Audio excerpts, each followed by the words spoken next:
Mr. President. Oh, yeah. Good to see you. Pleasure to meet you. Thank you Thank for you doing so this. much. Thanks for your Absolutely. time. My pleasure. Come You have bet. a seat. Mr. President, to start with, there's talk of a new economic package that you're going to unveil after Labor Day. And there are some details that have been leaking out. Yeah. Is this going to be a comprehensive job plan that you're going to propose after Labor Day? Well, keep in mind that for the last 2.5 years, all we've been thinking about is how we get people back to work and grow the economy. And we had made some progress. We've seen over 2 million jobs created over the last 17 months. But clearly over the last 6 months, there have been a lot of headwinds on the economy, and we have not seen the kind of growth that ensures the unemployment rate coming down as fast as it needs to. So what we've said is let's redouble our efforts and investment in putting people back to work on the front end, but let's make sure we're paying for it by dealing with the debt and deficit issues on the back end. And so what we're going to be doing is arguing for a larger deficit reduction package than had been agreed to during this debt ceiling debacle. It will be based on principles that are consistent with what I've been talking about for the last several months, a balanced approach, consistent with what the bipartisan Bowles-Simpson committee talked about. And by securing those savings and stabilizing our debt and deficits over a 10 and 20-year horizon, it allows us to also do more in terms of spurring job growth right now. Are you talking about doing things beyond what you've been talking about here the last 3 days? I think we will have some additional components to it. It's still very important that we extend the payroll tax cut that we initiated in December into next year. That's $1,000 in the pocket of an average family that will boost the economy overall. We think it's still important for us to do trade deals, patent reform. So there are a host of measures that are consistent with what we said before, but we also think that there are some additional things we need to do given that the economy has slowed down, in part because of how badly I think the American people responded to the brinksmanship that we saw around the debt ceiling. That has hampered business confidence and consumer confidence, and we're going to need to give it another jump start. There are reports that you're considering a middle-class tax cut. Is that on the table? Well, the payroll tax cut is a middle-class tax cut that applies to everybody who's on a payroll. We will look at a variety of other incentives, particularly helping businesses to hire more workers. But I think what you can be assured of is that the package will be paid for, and that economists independently will say this is something that will help drive economic growth and jobs, not just this year, but into next year. The larger question, of course, is what is the reception in Congress likely to be to it? Well, it's hard these days to figure out what the reception to anything in Congress is going to be. I mean, we've had a lot of plans that historically have had bipartisan support, where we've seen resistance, particularly in the House of Representatives. But one of the things that I've been saying on this bus tour, and I think you've seen, has gotten a hearty response from audiences, is they want Congress to be thinking about the country and not politics. And if both Democrats and Republicans in Congress are thinking about country first and not politics first, then they'll see that whether it's a payroll tax cut, infrastructure, trade deals, patent reform, these are all things that historically have secured Democratic and Republican support. There's no reason why we shouldn't be doing them right now. People, as you know, people look at Washington and they think it's broken to the point of being irreparable. Do you think the damage to the process is irreparable? I don't think it's irreparable. I mean, keep in mind, as president, out of necessity, you read a lot of history. And there have been times where Congress was just as dysfunctional. There have been times where the country was full of vitriol in its politics. So this isn't unique to our time, but I think what people are especially frustrated about is the fact that we're at a turning point in this country where if we make good decisions, we can win the 21st century and we can continue to be the most successful country on earth. And if we don't deal with some of these challenges, we could see a potential decline in our relative status. And so I think the American people understand the urgency of the situation right now and recognize we don't have time to play games. It's one thing when you had President Clinton and Newt Gingrich going back and forth back in '95, at the end of the Cold War, when the economy was expanding and we didn't have competition around the world, and it might have been unpleasant, but it wasn't going to affect the underlying economy. We're at a time now where we've got to make very good choices, and we've got to make them quick in order for us to succeed. But saying that doesn't make it happen. And as we've seen, I mean, we thought a debt ceiling timetable might spur some action. It didn't happen. And obviously, a lot of Americans are extremely discouraged. We had an extremely volatile stock market. Yes.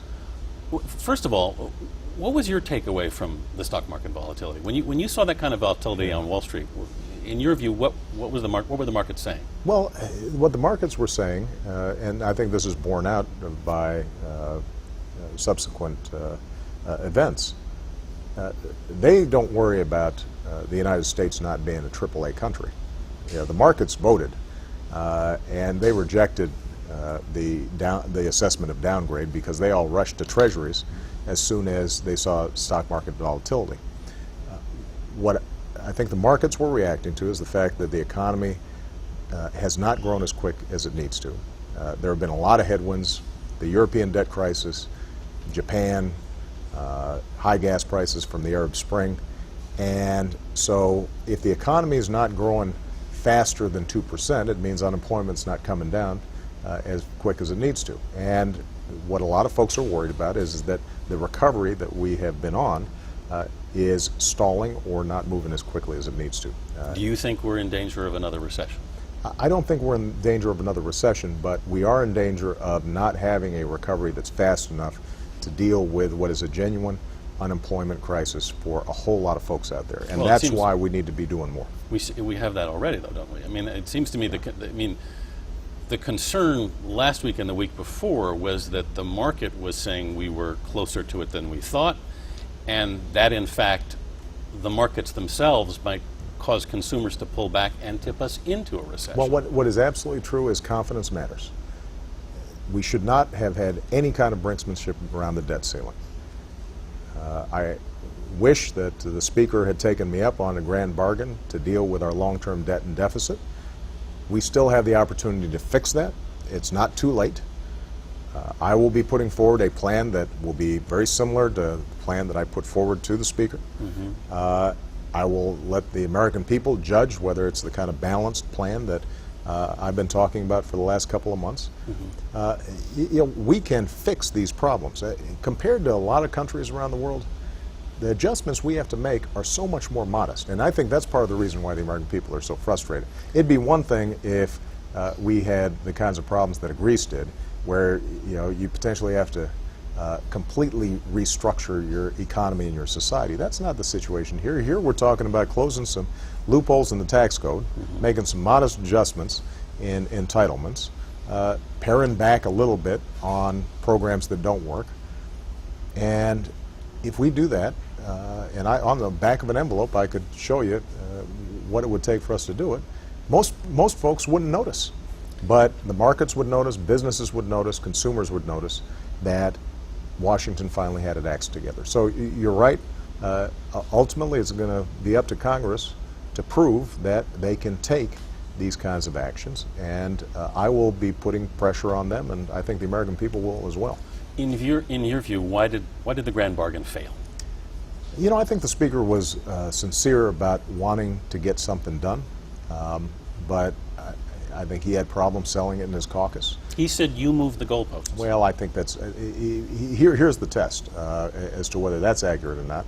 I told him even after he said that the deal was off, I still wanted to try to work something out, and he wouldn't do it. And the reason is because he couldn't do it. I think that he was constrained within his party, and you've seen what's been happening among the presidential candidates in the Republican side. When they say that they can't take a deal that involves $10 of spending cuts to $1 of revenue increases, then what you're seeing is ideology has taken over, as opposed to common sense, practical approaches to solving the deficit. So my sense is that if they're listening to the public, including the majority of Republicans who think that we should take a balanced, thoughtful approach to deficit reduction that does not just rely on drastic spending cuts, then there's no reason why they're not going to have a partner in me who's willing to take on my party on some tough stuff. And some more proof that I was ready to bargain here is the degree to which I got folks in my own party pretty mad at me during that discussion. Margaret Thatcher famously said when Gorbachev took power in Russia, I can do business with this man. Right. Can you do business with the Republican leadership? Oh, I absolutely can do business with them. The question is whether they can make sure that their caucuses, the members of the House of Representatives in particular, are prepared to break out of some of these very rigid positions that they've been taking, where they keep on drawing lines in the sand that make it very hard to solve these problems. So you know, the issue is not going to be whether I can do business with John Boehner. The issue is if John Boehner and I are able to come to an agreement, can he sell it among his fellow Republicans inside the House of Representatives? And so far, at least, that's proven to be difficult. Have you spoken to him since that deal fell through? I did speak to him. You know, obviously, we had to get at least a deal done to avoid default, which we did. But that's not good enough. You know, was that relationship damaged because of the failure of that to work? You know, I think it raises questions, as I said, as to whether the Speaker is able to move his caucus to take tough decisions. Because I know that I'm willing, at least, to go to my party, to go to my fellow Democrats, and say to them, you know what, even if there's some things that you think aren't good short-term politics, this is good for the country, and we should be willing to go ahead and find the kinds of common ground and compromise that allows us to move the country forward. And if that's happening on both sides, there's no reason why we can't solve problems. This past week, Congress's popularity obviously it barely registers, but this past week your popularity hit a record low. What does that say to you? Well, what it says to me is I'm the President of the United States, and when people aren't happy with what's happening in Washington, that I'm going to be impacted just like Congress is. And you know, I completely understand that. We expected that. But when you look at how people feel about my approach to deficit reduction, or when you look at how people feel about my belief that we've got to continue to invest in education or medical research or making sure that we're rebuilding our roads and our bridges and our seaports and our airports, when you look at how people feel about the agenda to rebuild America so that it's competitive in the 21st century that I've been promoting over the last couple of years, it turns out that people are supportive of that. What they're frustrated right now is they want me to be able to wrangle Congress and get them moving. And you know, we've got this thing, separation of powers, and we don't have a parliamentary system, and it means that there are times where Congress is going to do things despite what I say, as opposed to because I think this is the right direction for the country, and that frustrates people, understandably. And you've got an unemployment rate that is still too high, and an economy that's not growing fast enough. And for me to argue, look, we've actually made the right decisions. Things would have been much worse had we not made those decisions. That's not that satisfying if you don't have a job right now, and I understand that. And I expect to be judged a year from now on whether or not things have continued to get better. If you were a middle-class voter out there right now, if you were a middle-class voter out there right now, would you give yourself another term? Well, I actually would, because I believe that we've made good decisions. And whether it's been saving the auto industry or stabilizing the financial system or getting the economy growing again, or helping small businesses with their loans, or investing in clean energy and starting entire new areas of industry like advanced battery manufacturing, I think we've actually taken great strides. And keep in mind, ultimately, the people are going to be making a decision based on not only where we are right now, but where do we want to be 20 years from now. And when they're looking at a choice between the approach that I'm advocating, in which we're investing for the future, we're living within our means, we're focusing on middle-class families and fairness and making sure that there's shared sacrifice and shared opportunities, And you contrast that with an approach that says we're not going to close any corporate loopholes. We're going to slash benefits on things like Medicare. We can't afford to do the kinds of things that made America great in the past, like rebuilding our infrastructure and investing in our colleges. If I'm a middle-class American, I'm going to say that's the future I want, and I'm confident that we're going to be able to make that case next year. I think what a lot of people are worried about is they look at Republicans have started the presidential campaign. Mm-hmm. You're in effect on the campaign trail here in a way. Well, I don't think that's right, though. I want to make sure, I'm getting out of Washington. And if every time I get out of Washington that's considered campaigning, I got problems. Because, if anything, we have gone out of our way over the last 2.5 years not to make decisions based on politics. If you were to listen to the pundits and the talking heads on TV, most of their criticism isn't necessarily about substance. It's, you didn't package it right, you didn't message it right. Mm-hmm. Well, part of the reason is we've been spending a lot of time just focused on doing the right thing, not out there selling it. Now, I think there's a legitimate criticism that part of my job as president is also selling. And making sure that people know that I'm in touch with them. And the reason we went on this bus tour, aside from the fact that it makes me feel better, just to be with ordinary folks who are out there working and raising their kids and mm-hmm. Tending to their communities, is also it gives people a sense that, their president's not some remote, detached guy on a TV screen. This is somebody who cares about them, who comes from communities like this, who knows their struggles because he's been through them. And that's not a function of campaigning, that's part of governing. Do you think that, given that we're headed into an election year, yeah. presidential election year, and the tendency on the part of both parties not to want to give the other side any leg up on anything, right. Is there any hope that anything will be accomplished in this country in the next year? Well, I think there's some things we can do. First of all, keep in mind that there's some things we've been doing without Congress's help because they're the right thing to do. For example, we've been able to get the auto industry and the trucking industry to increase fuel efficiency standards. That's going to increase our energy independence. It's going to be good for consumers. It's going to save folks ultimately at the pump. So there's some things we can do administratively. I think we'll be able to get trade deals done because historically Republicans have been for these, and we've actually negotiated trade deals that for the first time you have the UAW, the auto workers, supportive of. So we've done a good job there. We think we can get patent reform.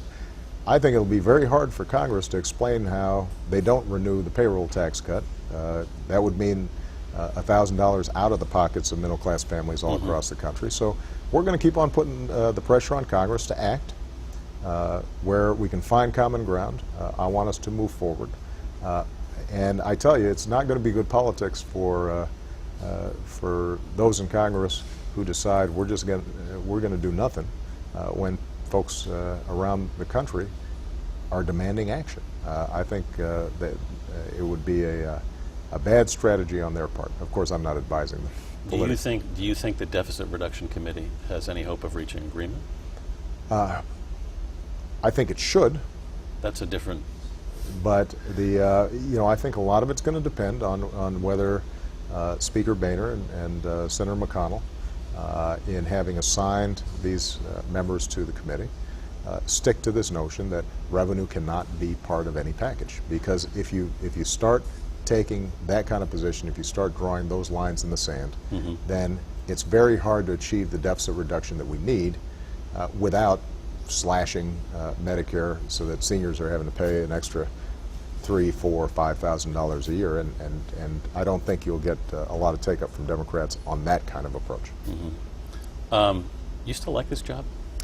I love this job. There are going to be days where, like any job, I'm assuming like your job, there are days where you say, boy, there's a lot of headaches here, and there are times where I am so incredibly frustrated because I know how many folks out there need help, and I know that there are things we could be doing right now that we're not doing.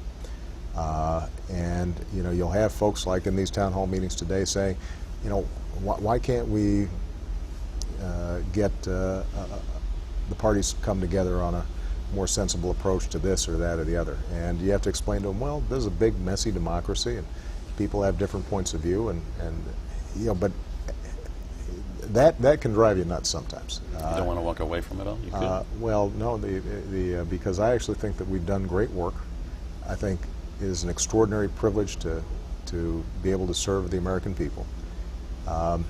And what also happens as I'm traveling around the country is, 2 days ago I met a guy whose son was a hemophiliac, had almost run out of insurance. Our health care bill meant his son's still insured and doing great and going into high school. You talk to farmers who say, I got a wind project going that is good for my farm, and I'm selling energy to folks that I never expected to. And so you get stories back where we're making a difference. And nothing is more satisfying than that. So are there times where I want to get out of Washington? Yeah. Are there times where I'm not sleeping as well at night as I'd like to because we're grappling with some big problems? Absolutely. But every single day I consider myself the luckiest man on earth to have the privilege of trying to move this country forward and helping people who hadn't the willingness to entrust me with this great responsibility, and I'm very grateful to her. First of all, how do you like your new bus? The bus is terrific, mainly because it allows me to get into places that otherwise we couldn't go. When you drive on, when you get into Air Force One and you're coming in on a helicopter, it's a lot harder to come into little towns like this. There's a slightly Darth Vader quality to it. I will say that unless I'm in the front of the bus, people can't see a thing. I know. Absolutely. I'm looking at this football game behind you. Has Washington turned out to be more of a contact sport than you thought it was going to be? No, I think that the truth is that politics in America has always been a contact sport, and it's not like I had a breeze campaigning to get to Washington. So I do think what surprised me, but also what surprised the American people, is that at a time of crisis, like we had back in 2008, 2009, we haven't seen people transcend party and short-term political thinking as much as we might have expected. Some people within your own party Yeah. might accuse you of playing too much defense, not enough offense. Do you think you should have been more aggressive? No, look, if you think about all we got done in the first 2 years, I think that between pulling us out of a potential depression, fixing the auto industry, passing financial regulatory reform so we don't have the same kinds of financial crises we've seen, we had an extraordinary agenda. And you'll recall, some people were accusing us of doing too much, not doing too little. Since the midterms, obviously the Republicans took over the House of Representatives. My job is to see where we can find common ground to actually get something done. And if I've got Republican counterparts who are willing to work with me, then I'm looking forward to it. Now, I will say that after this debt debacle, there are some questions as to whether they want to get anything done, and I'm going to continue to test it. I'm going to continue to say to them, I'm ready to work with you, but if not, I'm going to take my case to the American people. Do you have any regrets about the way you handled that? No, because the two things happened. Number one, we had to do something to lift the debt ceiling, and I know that there's some Democrats who thought that I could just take over through constitutional means without any congressional approval. The potential disruptions that would have had on the world financial markets were just too dangerous. It wasn't an issue of people having a gun to my head. They had a gun at the head of the American people and the economy. And so we had to get something done. And number two, I thought this was a great opportunity for us to actually do something big in a bipartisan way that required Democrats and Republicans to make tough choices. The fact that they weren't able, the Republicans weren't willing to go with me on that, doesn't lead me to regret having tried, because I think had we gotten something done, the exact opposite of what happened would have occurred all across the country. People would have felt more optimistic, the markets would have gone up, around the world people would have said, you know what, American politics can work, and so I'm going to keep on trying where I can to get the kind of cooperation we need. This has been a scary summer for a lot of people. Absolutely. Because the stock market, economy is struggling. Right. Should Congress be back in Washington? Should you be going on vacation? Well, no, because I think that if all we're doing is the same posturing that we saw before the debt limit vote, that's not going to encourage anybody. That's going to discourage people. And the reason I'm out here is to remind people what the expectations of ordinary Americans are. In small towns like this and in big cities all across America, they are saying to their representatives, stop playing the games and get something done. And my hope is that members of Congress, having pulled out of Washington, which can be a toxic atmosphere for 2 or 3 weeks, are listening to their constituents, because if they do, they'll come back and we've actually got a chance to get something done. And if not, they'll be on notice that the American people want a different way of operating. Are you glad to be out of Washington? I'm always glad to be out of Washington. Look, the fact of the matter is, the White House is an incredible facility. I'm grateful to the staff there that does everything to look after my family. But it's a bubble, and between the Washington press corps, Congress, it's an insider game, and it's very easy, I think, for folks to lose sight of not only how much people are struggling out here, how hard they're working, but also how optimistic people are. There are a lot of people out here that I've been meeting over the last several days who may be disgusted with Washington, but they're going about coaching football, they're going about planting crops and harvesting crops and feeding America and starting small businesses and hiring people and going to church and helping out at the food pantry and coaching Little League.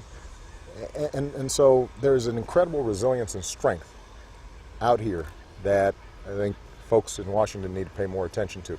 When you come out here, you're a lot more optimistic about the country than you are when you're listening to some of the prattle that we hear in Washington. 2 last things. One, somebody on the road here in the last 2 days said to us they wouldn't want their kid to be president after what they'd seen. Would you want your daughter to be president? Well, I will tell you that Michelle and the girls, having seen this up close and personal, are probably not going to be going into electoral politics anytime soon. But I hope that kids all across America still understand that there's no greater privilege than being able to serve the American people, and that public service can still be a noble profession and an important profession. And if we've learned anything over the last 2.5 years, part of what we should have learned is the fact that government can make a difference. When government isn't on the job, as it wasn't, for example, on Wall Street, and wasn't looking over the shoulders of what some of these folks were doing, it can have huge consequences.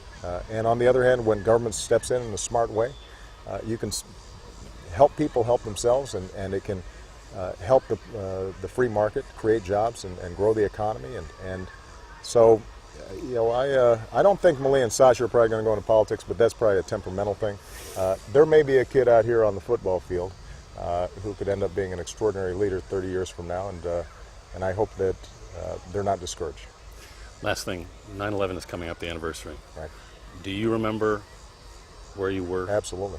Remember it precisely. Where were you? I was driving down Lakeshore Drive in Chicago. I was a state senator at the time, as well as teaching law and practicing law. I was going to a Senate hearing. I don't remember what the topic was. And I remember turning the dial on the radio and somebody saying a plane's crashed in the World Trade Center. And at the time, we assumed that it must be some small plane that had some mechanical difficulties. By the time I got to the hearing, it became apparent that this was intentional and that a lot of people potentially were going to die. We actually evacuated the Thompson Center, the state building in the middle of Chicago's Loop, and we were all outside, and a lot of people were looking up at the Sears Tower thinking that it might be coming down. I went to my law office, and together with my fellow attorneys, we watched that horrific scene of the buildings coming down. And I remember going home, and Sasha had just been born, and I usually had night duty, so Michelle could get some sleep. And I remember staying up late into the middle of the night, burping my child and changing her diapers and wondering, what kind of world is she going to be inheriting. and I hope that the American people recognize that as severe as a blow that was to America, as wrenching as it was for the families involved, we came out of that stronger than anybody expected. And that was a moment where the country unified because they understood this was a threat to our way of life. The crises that we're dealing today with may not be as spectacular, obviously don't have the same tragic dimensions in terms of loss of life, but these are also urgent times. And if we can reclaim that kind of spirit of pulling together, then I'm confident we'll be just as strong coming out of this as we were coming out of 9/11. Okay, Mr. President. Before Thank you. break Thank off, you. Can I just ask you very quickly, left and right, the terrible things people say about you in print, on television, Right. does it drive you crazy? I think you've got to have a pretty thick skin to be a president of the United States. And, out of necessity, I read a lot of history these days. And when you see what they said about Jefferson, what they said about Lincoln, what they said about some pretty good presidents, it makes you feel a little bit better. Is your skin as thick as you thought it would be? Thicker. All right, we gotta Thank get you. out of Thanks. here. Thanks, man.